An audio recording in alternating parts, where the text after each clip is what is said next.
സാമവേദം നാവിലുണർത്തിയ സ്വാമിയേ, എന്നെ സ്വരപൂജ മലരാക്കി തീർക്കണേ.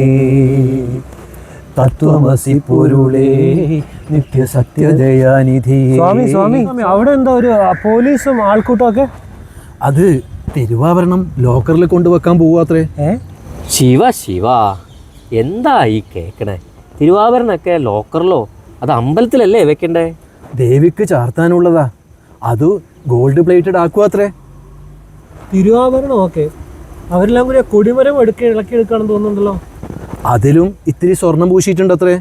അതും വേറെ വഴിയില്ല, ലോക്കറിൽ കൊണ്ടുവെക്കുവാത്രേ. സ്വാമി അല്ല സ്വാമിയെ, നമ്മുടെ രാജീവേട്ട ഹോസ്പിറ്റലിൽ അത്രേ. രാജീവേട്ടനോ? രമേശി ഇന്നലെ വൈകിട്ടൂടി കണ്ടാണല്ലോ, ഒന്നും പറഞ്ഞില്ല. നിങ്ങളേത് രമേശിന്റെ കാര്യമാണ് പറയുന്നത്? നമ്മുടെ രാജീവേട്ടന്റെ ഭാര്യ രമേശില്ലേ? നമ്മുടെ ശബരിമലയിലെ രാജീവേട്ടന്റെ കാര്യമാണ് പറയുന്നത്. സ്വാമി കണ്ടറേ. സ്വാമിയുടെ സ്വർണം കെട്ടിയ രുദ്രാക്ഷമാല ഇവിടെ നല്ല ഭംഗിയുള്ള മാലയായിരുന്നു. കല്യാണ മോതിരം പോലും കാണുന്നില്ലല്ലോ. നോം എല്ലാം ഉപേക്ഷിച്ചു.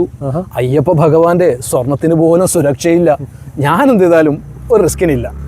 അതൊരു നല്ല തീരുമാനമായി. മതി, നമ്മുടെ ഭജന തുടങ്ങട്ടെ.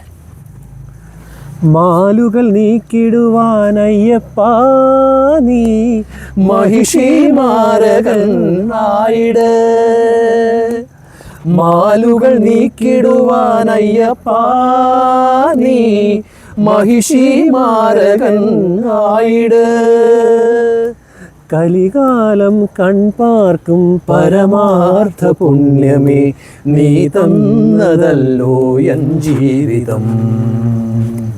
സ്വാമിയേ ശരണമയ്യപ്പോ.